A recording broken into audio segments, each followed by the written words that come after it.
తమతో ఒప్పందానికి రాని ఇరాన్ ఇక సర్వనాశనమే అంటూ హెచ్చరిస్తూ వచ్చిన డొనాల్డ్ ట్రంప్ హఠాత్తుగా మనసు మార్చుకున్నారు. సౌదీ, ఖతార్, ఎమిరేట్స్ విజ్ఞప్తుల దాడులను తాత్కాలికంగా నిలిపివేస్తున్నట్టు ప్రకటించారు. ప్రస్తుతం టెహ్రాన్తో అర్థవంతమైన చర్చలు జరుగుతున్నాయని వెల్లడించారు. ఇరాన్ ఎట్టి పరిస్థితుల్లోనూ అణ్వాయుధం కలిగి ఉండేందుకు ఒప్పుకునేది లేదని స్పష్టం చేశారు. మరోవైపు తమ సుప్రీం లీడర్ అలీ ఖమేనీ హత్యకు ప్రతీకారం తీర్చుకునేందుకు తహతహలాడుతోంది ఇరాన్. డొనాల్డ్ ట్రంప్ నేతన్యాహులను హతమార్చిన వారికి 50 మిలియన్ యూరోల బహుమతిని ప్రకటించేందుకు సిద్ధమవుతోంది. నిన్నటిదాకా వదిలేదేలే అంటూ టెహ్రాన్ను హెచ్చరిస్తూ వచ్చిన అమెరికా అధ్యక్షుడు మరోసారి కీలక నిర్ణయం తీసుకున్నారు. ఇరాన్పై చేయాలనుకున్న దాడులు తాత్కాలికంగా నిలిపివేసినట్లు ప్రకటించారు. Saudi Arabia, Qatar, United Arab Emirates దేశాల అధినేతలు చేసిన విజ్ఞప్తుల మేరకు ఈ నిర్ణయం తీసుకున్నట్లు తెలిపారు డొనాల్డ్ ట్రంప్. ప్రస్తుతానికి ఇరాన్పై ప్రణాళికాబద్ధంగా చేపట్టాల్సిన దాడిని తాత్కాలికంగా వాయిదా వేశామని, అవసరమైతే భారీ స్థాయి దాడికి సిద్ధంగా ఉన్నామని హెచ్చరించారు. ఈ మేరకు తన సొంత సోషల్ మీడియా ట్రూత్ సోషల్లో పోస్ట్ చేశారు. ఇరాన్తో ప్రస్తుతం కీలక చర్చలు జరుగుతున్నాయి. దీంతో మేం తలపెట్టిన సైనిక దాడిని వాయిదా వేయమని Qatar Emir Sheikh Tamim, Saudi crown prince Mohammed bin Salman, UAE అధ్యక్షుడు మహమ్మద్ బిన్ జాయేద్లు నన్ను కోరారు. ఇరాన్ వద్ద ఎట్టి పరిస్థితుల్లోనూ అణ్వాయుధాలు లేకుండా చేస్తామని ట్రంప్ అందులో రాసుకొచ్చారు.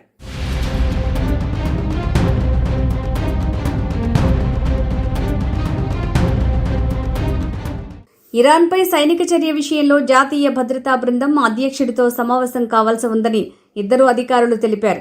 సౌదీ, ఖతార్, యుఏఈ పాలకులు ట్రంప్తో ఫోన్లో మాట్లాడినట్టు వైట్ హౌస్ వర్గాల సమాచారం. ప్రస్తుతం ఇరాన్తో సీరియస్గా చర్చలు జరుగుతున్నాయన్నారు డొనాల్డ్ ట్రంప్. అవి ఒప్పందంగా మారే అవకాశం ఉందని అరబ్ దేశాల పాలకులు భావిస్తున్నామన్నారు. ఇరాన్తో శాంతి ఒప్పందం అమెరికాతో పాటు పశ్చిమాసియా దేశాలకు కూడా ఆమోదయోగ్యంగా ఉంటుందని ఆశాభావం వ్యక్తం చేశారు. మిత్రదేశాల నేతలపై ఉన్న గౌరవంతోనే ఇరాన్పై దాడులను వాయిదా వేసినట్లు అమెరికా అధ్యక్షుడు వెల్లడించారు. దాడుల నిలిపివేతపై రక్షణ మంత్రి Pete Hegseth, joint chiefs of staff chairman general Daniel కేన్లకు ఆదేశాలు చేసినట్టు తెలిపారు. అయితే చర్చలు విఫలమై ఒప్పందం కుదరకపోతే ఇరాన్పై దాడులకు సిద్ధంగా ఉండాలని సైన్యాన్ని ఆదేశించినట్టు ట్రంప్ తెలిపారు. 2 or 3 days, a short period of time, because they think that they are getting very close to making a deal, and if we can do that where there's no nuclear weapon going into the hands of Iran, I think, and if they're satisfied, we will be probably satisfied also. We're not going to let Iran have a nuclear weapon. So I was called by these 3 countries plus others, and they're dealing directly with our people and right now Iran, and there seems to be a very good chance that they can work something out. Iran విషయంలో Qatar, Saudi Arabia, UAE భిన్నమైన వైఖరులతో ఉన్నారు. ఇరాన్తో శాంతి చర్చలు సఫలం కాకపోతే భారీ దాడి చేస్తామని Trump ఇటీవలే మరోసారి హెచ్చరించారు. దీంతో అమెరికా, ఇరాన్ మధ్య ప్రత్యక్ష యుద్ధం వస్తే మొత్తం తమ ప్రాంతమే అతలాకుతలమవుతుందని భావించిన గల్ఫ్ దేశాలన్నీ ఇప్పుడు ఏకతాటిపైకి వచ్చి యుద్ధాన్ని ఆపే ప్రయత్నం చేస్తున్నాయి. మరోవైపు డొనాల్డ్ ట్రంప్ చేసిన ప్రకటనపై ఇరాన్ తీవ్రంగా స్పందించింది. ఒకవేళ అమెరికా మళ్లీ దూకుడు ప్రదర్శిస్తే తాము అత్యంత వేగంగా, శక్తివంతంగా సమాధానమిస్తామని హెచ్చరించింది. ఈ మేరకు ఇరాన్ ప్రభుత్వ టెలివిజన్లో ప్రసారమైన ఒక ప్రకటనలో మేజర్ జనరల్ అలీ అబ్దుల్లాహి అమెరికాను హెచ్చరించారు. తమ సాయుధ దళాలు గతంలో కంటే ఇప్పుడు మరింత బలంగా, సర్వసన్నద్ధంగా ఉన్నాయని ఆయన తెలిపారు. ఇరాన్ బలాన్ని అభివర్ణిస్తూ తమ సైన్యం ట్రిగ్గర్పై వేలు పెట్టి సిద్ధంగా ఉందని వెల్లడించారు.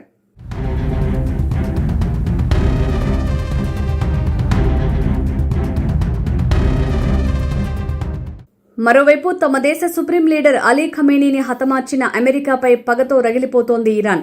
ఇందుకు కారణమైన అమెరికా అధ్యక్షుడు డొనాల్డ్ ట్రంప్, ఇజ్రాయెల్ ప్రధాని బెంజమిన్ నెతన్యాహులను హతమార్చిన వారికి 50 మిలియన్ యూరోలు బహుమతిగా ఇచ్చే ప్రకటన చేసేందుకు సిద్ధమవుతోంది. ఈ మొత్తం భారత కరెన్సీలో దాదాపు 558 కోట్ల రూపాయలు. ఈ ప్రకటన కోసం ఇరాన్ పార్లమెంటు ద్వారా చట్టం చేసేందుకు ఒక బిల్లును సిద్ధం చేస్తోంది. ఇరాన్ పార్లమెంటుకు చెందిన national security and foreign policy committee chairman Ebrahim Azizi సిద్ధం చేస్తున్న ఈ బిల్లుకు counter action by the military and security forces of the Islamic republic అనే పేరు పెట్టారు. ఈ బిల్లు ప్రకారం అమెరికా, ఇజ్రాయెల్ అధినేతలను హత్య చేసే ఏ వ్యక్తికైనా లేదా సంస్థకైనా 560 కోట్ల బహుమతిని అధికారికంగా అందజేయనున్నట్టు తెలిపారు. ఈ వార్త అంతర్జాతీయంగా కలకలం రేపుతోంది.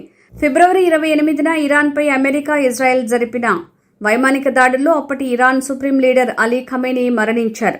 ఇతనితో పాటు పలువురు కుటుంబ సభ్యులు కూడా హతమయ్యారు. ప్రస్తుత సుప్రీం లీడర్ మొజ్తబా ఖమేనీ తీవ్ర గాయాల పాలు కావటానికి కూడా ఈ దాడులే కారణం. ఈ దాడులకు ప్రతీకారంగా ట్రంప్ నెతన్యాహులను హతమార్చడానికి రివార్డులను ప్రతిపాదించే ఈ బిల్లుపై ఇరాన్ పార్లమెంట్ త్వరలోనే ఓటింగ్ నిర్వహించనుంది. ఖమేనీ హత్యలో పాత్ర ఉన్నందుకు గాను ట్రంప్, నెతన్యాహు మరియు United States central commander admiral Brad కూపర్లను లక్ష్యంగా చేసుకుని ఈ ప్రతీకార చర్య తీసుకోవాలని అజీజీ పేర్కొన్నట్లు ఇరాన్ తెలిపింది.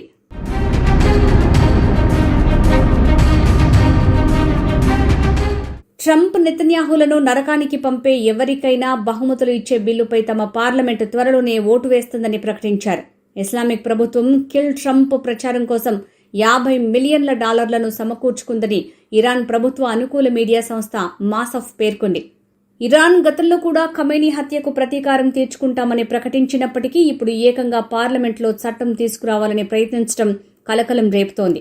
గతంలో డొనాల్డ్ ట్రంప్ ఇరాన్ను హెచ్చరిస్తూ తనపై ఇరాన్ ఎలాంటి దాడికి ప్రయత్నించినా ఆ దేశాన్ని భూమి మీద లేకుండా పూర్తిగా తుడిచిపెట్టేస్తామని వ్యాఖ్యానించారు. మరోవైపు ఇరాన్ మరో కొత్త ప్రతిపాదనను పంపినప్పటికీ అందులో ఎలాంటి సానుకూల మార్పులు లేవని అమెరికా వెల్లడించింది. ప్రస్తుతం శాంతి చర్చల్లో ఎలాంటి పురోగతి లేదు.